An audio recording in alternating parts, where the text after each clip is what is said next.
Friends, ये वो modem है जिसको कल हमने फ़्लैश किया था और आज इसके अंदर हम इंटरनेट चलाएंगे और इसको चेक करेंगे इसमें कनेक्शन कैसे इसको ऐड करवाते हैं और इसकी वाईफाई की सेटिंग कैसे करते हैं। तो ये इसका मेन डैशबोर्ड है। जो जैसे आप मॉडेम को लॉगिन आप करेंगे तो ये सबसे पहले ये आएगा। मैंने अभी इसके अंदर इंटरनेट की केबल नहीं लगाई, इसलिए वो क्या है, ये शो करवा रहा है कि इसके अंदर इंटरनेट की केबल नहीं लगी, क्लिक टू रिपेयर का ऑप्शन हो रहा है। तो वो मैंने अभी नहीं लगाई, वो मैं बाद में लगाऊंगा। इसको जस्ट हम नीचे करेंगे, गो टू सेटिंग पे जाएंगे। अगर आपके पास डायनेमिक आईपी है जिसको डीएचसीपी भी बोलते हैं, तो आप इसको डायरेक्ट केबल लगाएंगे तो ये चल जाएगा। अगर आपने मोहल्ले में से किसी से इंटरनेट लिया है, किसी आईएसपी से लिया है, उसने आपको स्टैटिक आईपी दिया है, तो आप स्टैटिक आईपी पे रख के वो जो आईपी आपको मिला होगा वो सेम आप इसके ऊपर लिख लेंगे। तो इसको सेव करवाएंगे तो ये ओके हो जाएगा। इसी तरह अगर मोहल्ले में से नेट लिया है, लोगों ने अक्सर ये PPPoE रशियन जो सर्वर जिसको कहते हैं, PPPoE यूज़र नेम पासवर्ड के साथ जो लॉगिन होता है, अगर आपके पास ये कनेक्शन है, मोस्टली लोग ज़्यादा यही चलाते हैं, तो मुझे भी यही मिला हुआ है। तो मैं इसको PPPoE पे रख के इधर अपना जो है यूज़र नेम लिखूँगा। मेरा बना हुआ है आशिक SF, ठीक है। नीचे जो मुझे उसने पासवर्ड दिया होगा मैं उसको वही वाला पासवर्ड लगा दूंगा। ये ऑन डिमांड पे अगर आप रखना चाहते हैं तो ये सबसे बेहतर है। अगर आप इसको कंटिन्यूसली पे चलाना चाहते हैं ऑलवेज़ ऑन पे ऊपर, तो ये भी सही है। ऑलवेज़ ऑन का ये होता है कि आपका मॉडेम डिस्कनेक्ट होगा तो खुद ब खुद 1 या 1.5 मिनट के बाद दोबारा रिकनेक्ट हो जाएगा।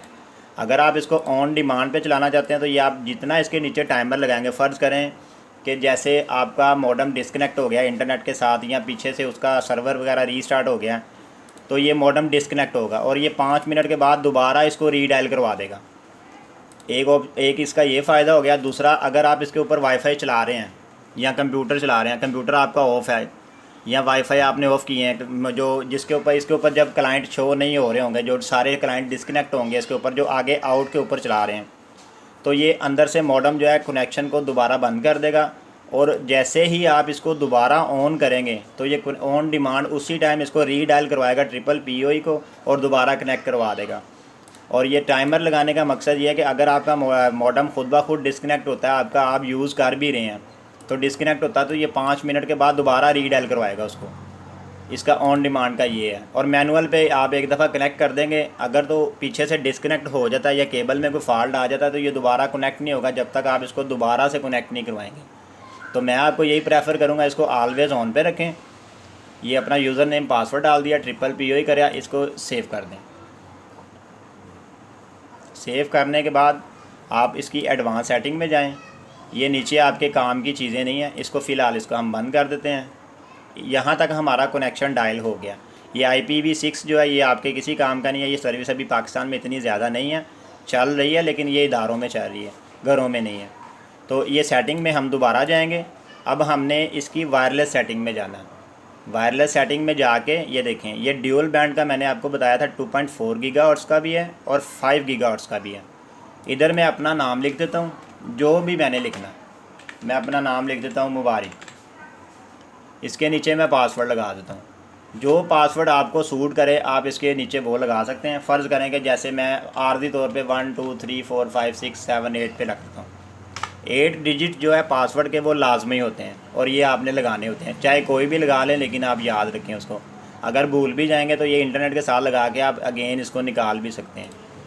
ये एडवांस सेटिंग है इसकी, VPA पर्सनल लिखा हुआ है, लेकिन ये VPA पर्सनल है और ये मिक्सिड 802.11 BGN। इसका ये होता है कि ये प्रोटोकॉल होते हैं वाईफाई के, जिसको वायरलेस नेटवर्क बोलते हैं। बी के ऊपर थोड़ी स्पीड देता है, ये G के ऊपर ज़्यादा देगा और N के ऊपर और ज़्यादा देगा। BGN पे सेलेक्ट करने का मकसद ये है कि आपके आगे मोबाइल जो भी सपोर्ट करता है, N सपोर्टेड करेगा वो N के ऊपर कनेक्ट हो जाएगा, अगर G करेगा तो G पे, B करेगा तो B पे।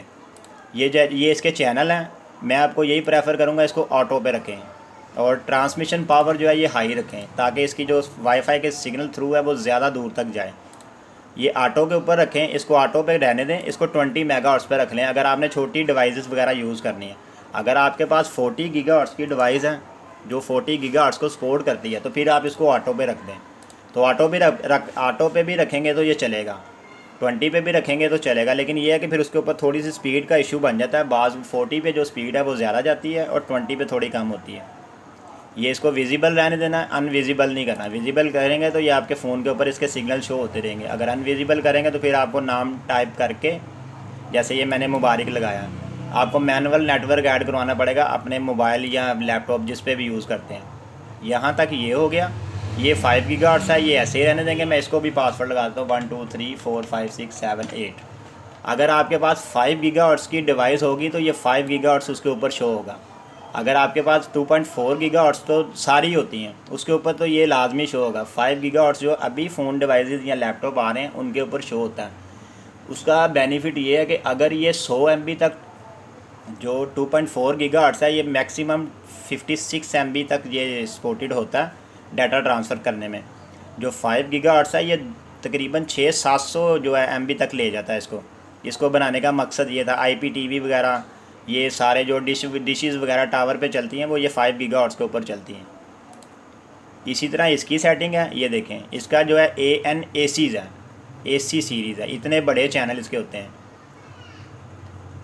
ये 5 गीगाहर्ट्ज़, लेकिन इसके मैं अभी बंद नहीं कर रहा, मैं दोनों चीज़ें चला रहा हूँ। अगर मुझे ज़रूरत नहीं है 5 गीगाहर्ट्ज़ की तो मैं इसको इधर से डिसेबल करूँगा तो ये बंद हो जाएगा, लेकिन मैं इसको अनेबल रखता हूँ। अनेबल रखने के साथ ये होगा कि अगर मेरे पास कोई 5 गीगाहर्ट्ज़ की डिवाइस आती है तो मैं इसके साथ कनेक्ट कर सकता हूँ और वो ईज़िली होगी। इसी तरह मैंने 2.4 गीगाहर्ट्ज़ का पासवर्ड और यूज़र नेम लगा दिया। इसी तरह मैंने 5 गीगाहर्ट्ज़ का पासवर्ड और यूज़र नेम लगा के इसको सेव कर देना। अब ये मॉडेम रीबूट होना शुरू हो गया। अब इसके अंदर हमने 2 सेटिंग कर ली। एक इसका वाईफाई का चैनल नाम और पासवर्ड सेट किया, और इसी तरह इसकी जो इंटरनेट प्रोटोकॉल की मेन लाइन होती है जिसको डायल अप कहते हैं हम, PPPoE, डायनेमिक, स्टैटिक, ये सारी जो भी हमने ऐड करवानी है वो उसके फर्स्ट पेज पे हमने ऐड करवा के चेक कर ली। लेकिन अभी तक मैंने इसके अंदर इंटरनेट की केबल नहीं लगाई, इसलिए मेरा इंटरनेट ऑफ आ रहा है। ये सेटिंग होती है बेसिक जो आपको समझा रहा हूँ। उसके बाद आपने इसकी एडवांस सेटिंग में जाना है।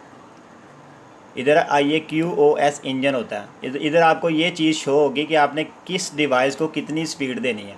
अगर कोई उसके अपर लेवल हाई पे जा रही है वो इसमें, इस डैशबोर्ड पे शो होगी, जो हाईएस्ट पे जा रही है वो इसमें, और जो मीडियम पे वो इसमें होगी।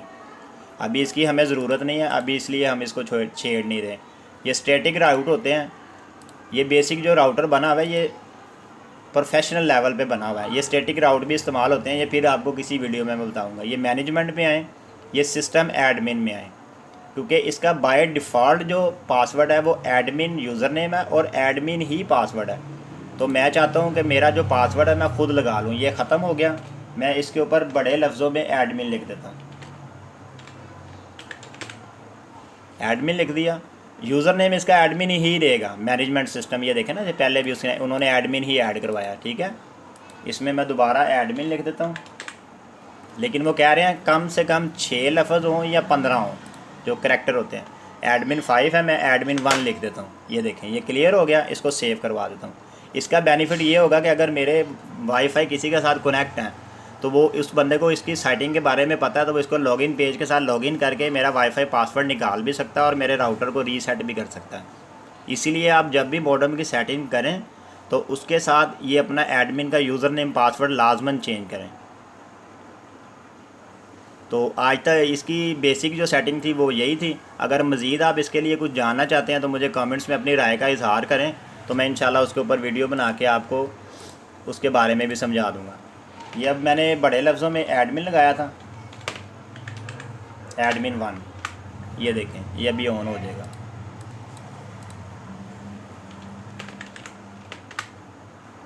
ये देखें, ये लॉगिन हो गया। अभी मैंने इसके ऊपर इंटरनेट की केबल नहीं लगाई, इसलिए ये क्रॉस ही आ रहा है। तो ये मैं लगाऊंगा तो ये चल जाएगा। तो ये इसकी बेसिक सेटिंग थी जो मैंने आपको समझा दी है। मज़ीद आप कुछ जानना चाहें तो कमेंट्स कर दें, या मेरा व्हाट्सएप नंबर चाह रहा था उसके ऊपर मैसेज कर दें। तो अगर वीडियो अच्छी लगी हो तो आप EJ इलेक्ट्रॉनिक्स को सब्सक्राइब करें, अपने दोस्तों के साथ शेयर करें, क्योंकि मेरे चैनल के ऊपर electronics, electrical, computer hardware, software और नेटवर्किंग की वीडियो आती रहती हैं। तो मिलते हैं किसी नेक्स्ट वीडियो में। आज तक के लिए इतना ही। अल्लाह हाफिज़।